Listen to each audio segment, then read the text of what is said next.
औज़ुबिल्लाहिमिनश्शैतानिर्रजीम बिस्मिल्लाहिर्रहमानिर्रहीम अस्सलाम वालेकुम रहमतुल्लाहि व बरकातहू। जैसे कि हमने कल सूरह बकर की आयत का तर्जुमा तफसीर बयान किया था, जिसमें इरशाद रब्बानी हो रहा था कि परवरदिगार आलम फरमा रहे थे कि जो शख्स वसीहत जो की है उसने और कोई उसे बदल देता है तो बदलने वाले पर ही गुनाह है। बेशक अल्लाह ताला सुनने वाला है और जानने वाला है।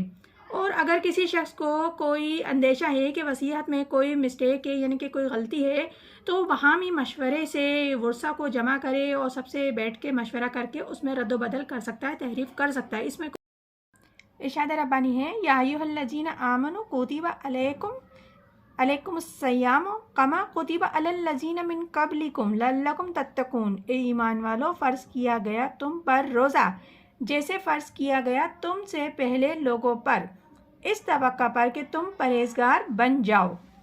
इसमें रब्बुल इज़्ज़त फरमा रहे हैं कि जैसे कि हमने आपको पहले कल बताया था कि ये जो आयत है अभी जो शुरू हुई है, शुरू की 2 आयतें हैं, वो 3 रोज़ों के बारे में जो नबी करीम सल्लल्लाहु अलैहि वसल्लम का हुक्म था कि हर महीने के 3 रोज़े रखने हैं, ये उनके हवाले से हैं।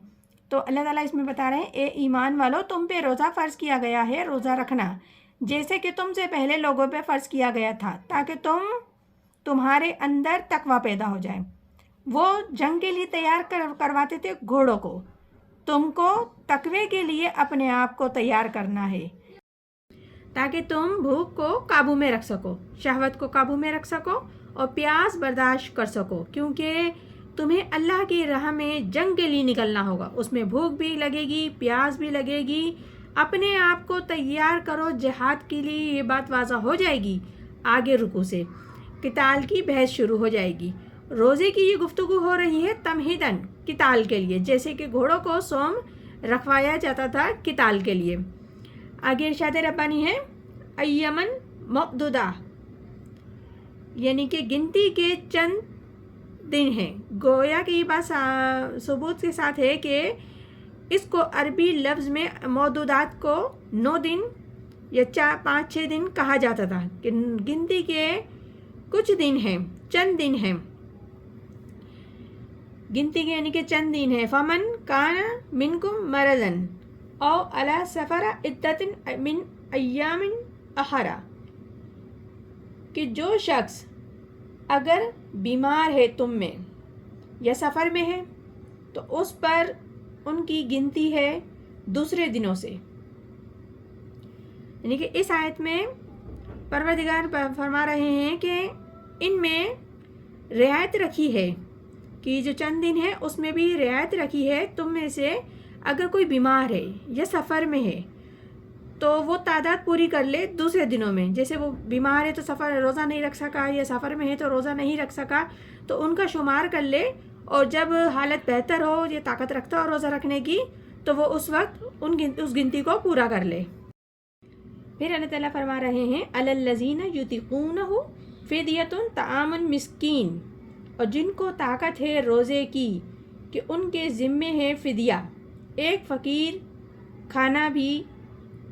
फ़कीर खाना खिला दे, यानी कि ये फ़िदिया दे दे। तो परवरदिगार ने और भी आसानी पैदा की और उनको समझाया कि अगर तुम ताकत रखते हो तो वो फ़िदिया दे दें, एक मिस्कीन का खाना खिला दें, कि जो रोज़े नहीं रख सका, तो नहीं बीमारी में छूट रहा है या सफ़र की हालत में वो रोज़े नहीं रख पा रहा, तो वो एक मिस्कीन को खाना खिला सकता है इसके बदले। फिर अल्लाह ताला आगे फरमा रहे हैं फ़मन ततव्वअ खैरन हुवा खैरुल लहू, फिर जो कोई खुशी से करे नेकी तो बेहतर है उसके वास्ते। लेकिन अगर कोई खुशी से करना चाहे कि रोज़े भी रख लें और न फ़िदिया भी देना चाहे, तो उसमें बहुत नेकी है। इस आयत में बहुत से मुफक्किरीन की बहुत मुख्तलिफ राय है, वो राय रखते हैं, पर इत्तेफाक ज़्यादातर इसी बात पर हुआ है कि इमाम राजी के अल्फाज हैं कि ये फ़र्ज़ियत अलग तायन नहीं थी।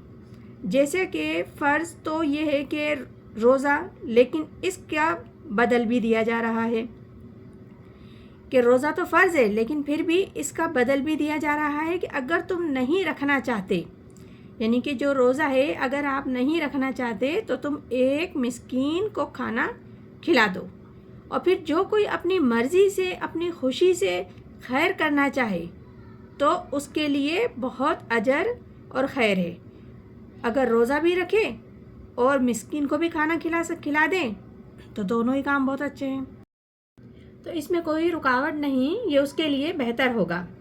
آگے ارشاد ہے ان تصوموا خیر لکم ان کنتم تعلمون، اس کے واسطے بہتر ہے کہ روزہ رکھنا زیادہ بہتر ہے تمہارے لیے اگر تم سمجھ رکھتے ہو۔ تو پروردگار عالم نے ویسے تو دیکھو رعایت دی ہے کہ آپ روزہ نہیں رکھ رہے تو ایک مسکین کو کھانا کھلا دو فدیہ کے طور پہ، بیماری میں بھی چھوٹ جائے، نہیں رکھ رہے یا تو سفر میں ہو یا تو ایسے بھی نہیں رکھ رہے تو آپ اس کا بدل ہے، نہ رکھنے کا بدل ہے کہ ایک مسکین کو کھانا کھلا دو، لیکن بہتر ہے، رب راضی ہوتا ہے اس چیز سے کہ اگر تم روزہ رکھو۔ تو یہاں بھی اللہ تعالیٰ یہی بات فرما رہے ہیں کہ اگر دیکھو تم روزہ رکھو گے تو تمہارے لیے یہ بہتر ہوگا اگر تم جانو۔ تو یہاں بھی ایک رعایت کا انداز ہے پروردگار عالم کا۔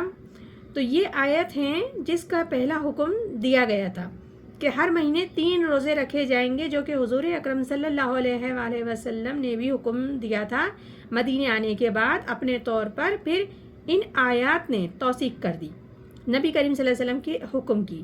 پھر آگے جو آیات آ رہی ہیں وہ رمضان کے روزوں کے متعلق ہیں، یعنی کہ ابھی جو ہم نے جن آیات کا 2 آیتوں کا خلاصہ تفسیر بیان کیا ہے وہ ہر مہینے کے 3 روزوں کی آیت کا تھا کہ ہر مہینے نبی پاک صلی اللہ علیہ وآلہ وسلم 3 روزے رکھا کرتے تھے، اسی کا حکم دیا تھا۔ تو قرآن نے بھی یہی حکم دیا تھا کہ تم پہ بھی روزے فرض کیے گئے جیسے کہ پہلی والی امتوں پر کیے گئے تھے، تو لہٰذا تم روزہ رکھو، لیکن اس میں اللہ تعالیٰ نے گنجائش بھی چھوڑ دی تھی کہ اگر تم روزہ رکھ لو، اگر نہیں رکھنا چاہتے تو اس کے بدلے آپ ایک مسکین کو کھانا کھلا دو، تو یہ بھی بدل ہو جائے گا۔ اگر روزہ رکھو گے تو زیادہ بہتر ہوگا۔